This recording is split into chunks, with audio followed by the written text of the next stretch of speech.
Right behind me is Loch Ness. And last year, this sighting was taken with an underwater camera that looks suspiciously like the Loch Ness Monster. This is the guy, Sean, that captured that image. The sonar's finding something down there, you know? So I rented the exact boat he got the sighting on, and for the rest of the night, we are going to be scanning the bottom of this loch on our way to the exact spot where he captured this image, so that we can hopefully see it again and figure out what this insanely large creature actually was. But before we scan with this boat ourselves, I want to go a little more over why this sighting is so crazy. Oh, I've done this for 9-10 years. That's the strangest thing I've ever seen. If they say Nessie's meant to have a long neck, body, couple of fins, you tell me what that is. Yeah. So in a creature, I would say there's air in a chest and your intestines, and that's exactly what's getting shown on here. Have there been any sightings, anything like that, or size?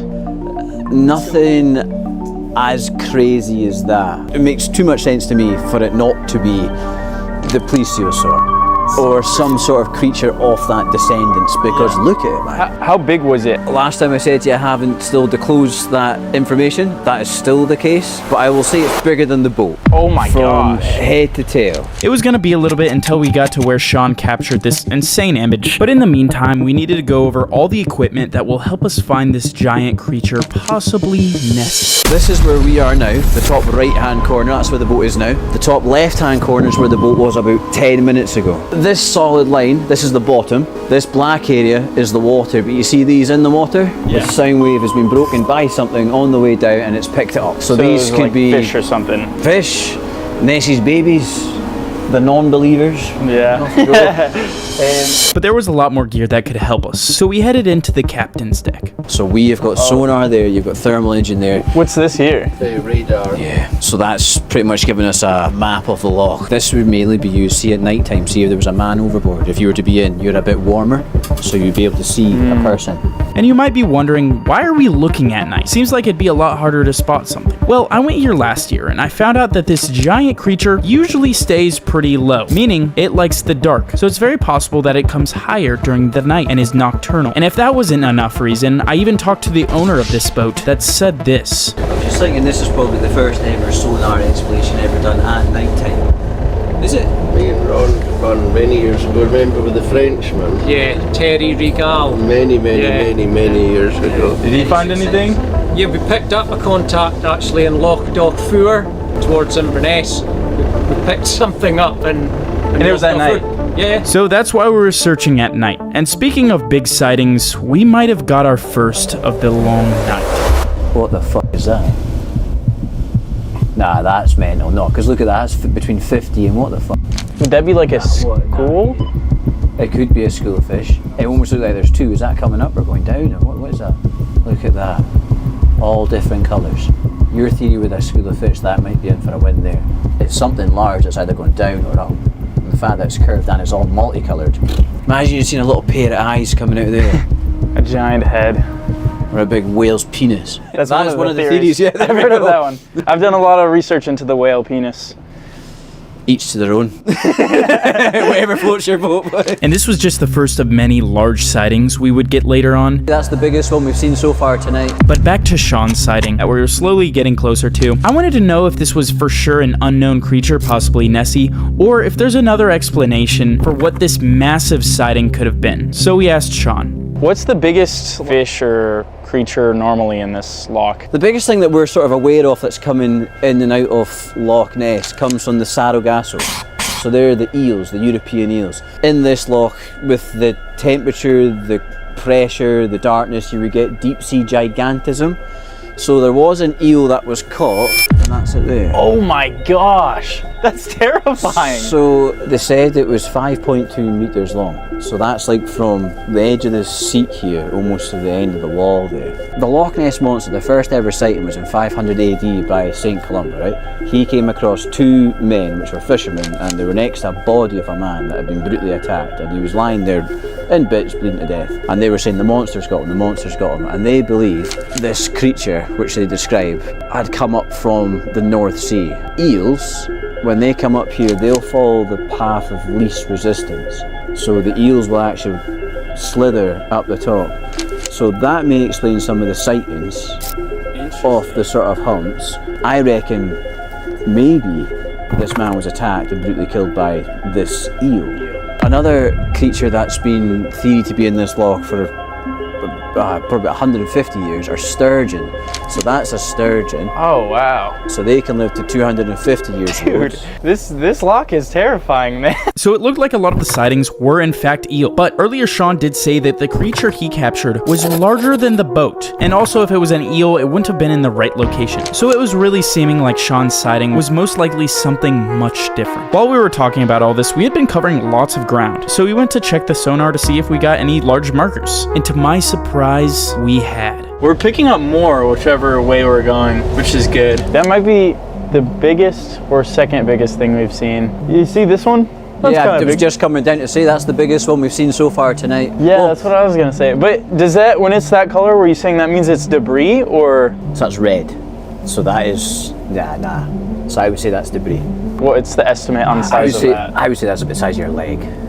Or it could be bigger. When we first got this boat in 2020, this was the biggest contact that we'd ever seen. This is at a range of 300 metres. So we've sort of zoomed out 100 metres, so it's not as defined. I zoomed in 100 metres since then, so we're getting more accurate shapes and stuff, but that there is massive compared to anything else that's there. Yeah. And it's curved, it's alive. Why is it that curved means they're alive? So the shape itself, the sonar curve, defines air. Yeah, so air inside something would suggest it's alive. It doesn't necessarily mean it's alive. Yeah. But we were getting closer and seeing larger and larger creatures on the sonar. Oh, that's pretty big now. Are you? Oh, yeah, buddy. What would you? What, 75 metres down? What's your best guess on what that is? Nessie's babies, man. But that there is definitely alive. It's curved. It's full of air. Because it's so zoomed out, that's pretty big, right? Oh yeah, the scales come back, so yeah, that is larger. I would say it's bigger than us. Do we have this location? Bigger than this boat? No, bigger than us. Oh, okay. I was like, so what? You and I, no, not as big as the boat, no. I Something would say bigger than us. That's something- right below us right now. Still looking, boys. I've been searching this loch for all my life. We were just about at the spot that Sean saw the creature, and after seeing all this, I don't know what's more insane. The fact that there's a giant creature possibly right beneath us. I literally can't see even like a foot down. So if we just look in the water, you shine the light in there, you just see how long you can see this mint for. Okay, you ready? Okay. One. Oh, maybe. I think Nessie somewhere out there. Dude, I'm a believer, bro. Lucky Sam. I feel like we have to do like a call for. Is that how it sounded? Maybe. Oh, that was good. Nessie's mating call. Yeah. Careful what you wish for. We see the whale penis pop up. Nessie! And we had finally made it to where Sean saw this creature a little over a year ago today. And so you said this was the exact boat where This you saw is- the sighting. This is the boat. We were slightly, if you look over here, there's that's what called the old pier house, and up there's a hotel. So it was in between here and the hotel, and then probably in the middle of the loch. So that triangular trig point is practically where I got that huge contact on the sonar. Over in that area there's also an island. It's the only island in Loch Ness. It's a crannog made by the Pictish warriors about 500 AD. They talked about the monster, and you think, we're right next to it and we've just picked something up on the sonar, so yeah, it's, I found it really odd that he got this image near this island that was so associated with Nessie. Was there something under this island? What could this be? We were gonna check that out later in the day, but for now, I had an idea to lure out any creatures that would be near this island. Okay, so we're gonna go out there. I'm gonna throw the haggis. Then we're gonna run to the back, see if we see anything, and then check the sonar. Or we'll have you watching the sonar. You tell us if you see anything big. all eyes on this sonar. Okay, you ready for this? We gotta lock in. Don't trip or slip. This is the most dangerous mission we've ever done. Okay, I got 2, so we can try this a few times. All right. Oh, that actually, it's still in the air. That's 70 meters down, something there. That wouldn't be the haggis though, right? Depends how fast haggis can fall. Oh yeah. Anyone know that answer? No. Well, I got another haggis. Round 2. Pocket full of haggis. I like your style. I got a pocket of haggis. I keep it strapped on me. All right, haggis round 2. Okay, I made it.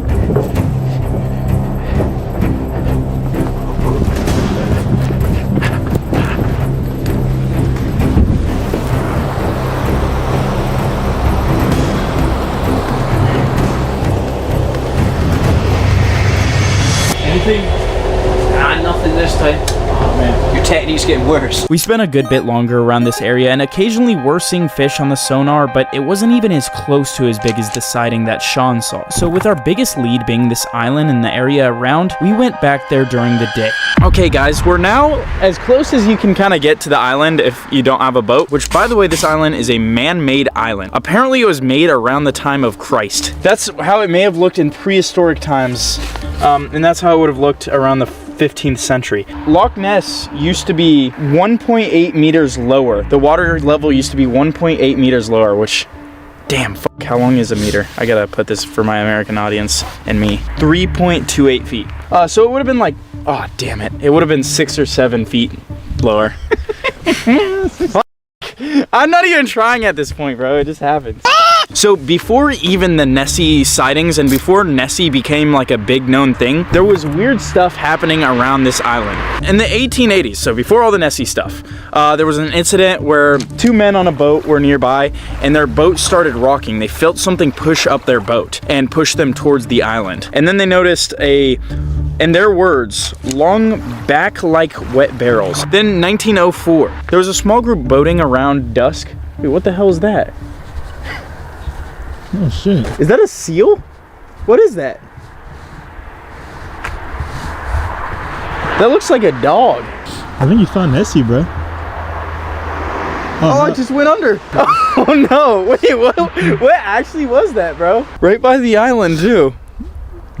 That would be a really small Nessie though. Nessie's babies. Oh, it's over there now. Dude, what is that? That's got a seal, right? Oh yeah, it's a seal, I think. Or an otter. It's an otter. Dude, it just got its head out peeking at us, bro. Maybe they just saw a seal. I mean, if there's giant eels in here, then maybe there's giant seals in here, bro. I could believe anything at this point. 1904, there was a small group boating near dusk around the island, and they saw something circling the island so large that it's making large wakes in the water. Once again, this is before Nessie was even a thing. So these sightings are definitely not people just like, oh, we're looking for Nessie and seeing this. Like, they were seeing something. In 1919, in the Fort August area, they saw giant, perfectly circular ripples, which just means something would have came out and then back in, but it would have had to be something really large. As the years go on, people look a little bit more into this island. Divers report they notice strange cold zones, sudden freezing water, even colder than the surrounding areas. They see large shadows. This continues to go into like the cave theory that there's a lot of caves along the loch. I just find it really weird that before Nessie was even a thing, people were seeing stuff by the island, and then where Sean sees, honestly, the most believable sighting of Nessie in existence just over a year ago was not that far from the island. It was right next to it. And this loch just gets more confusing the more I learn about it. We chased after the sighting with the same crew, same boat, even going out at night to the exact same spot, but nothing. When I did the first video, I thought this was just a silly little legend, but this loch has eels, strangely growing to unbelievable sizes, prehistoric creatures, saltwater creatures living in freshwater somehow, caves that possibly lead into the sea, and thousands of sightings of strange and massive creatures. So after learning everything that I have, I don't think it's that insane to believe there might be something like the Loch Ness Monster here. We just need even more equipment to figure that out. But what do you guys think? By the way, guys, I need you to subscribe and help me get to 3 million subscribers, because once I hit that, I'm gonna raid Area 51. But how are we gonna make sure that we actually get answers? People actually show up to this? Well, 115,000 people in my community already signed up to see this happen. At this point, all we need is numbers. We need you guys to come out and raid this place with us. Every week, I will be recruiting more YouTubers to join us on the raid to Area 51. And you guys are invited. Make sure you guys are subscribed to Gavin's channel, because when he hits 3 million subscribers, we're dropping the date of the raid.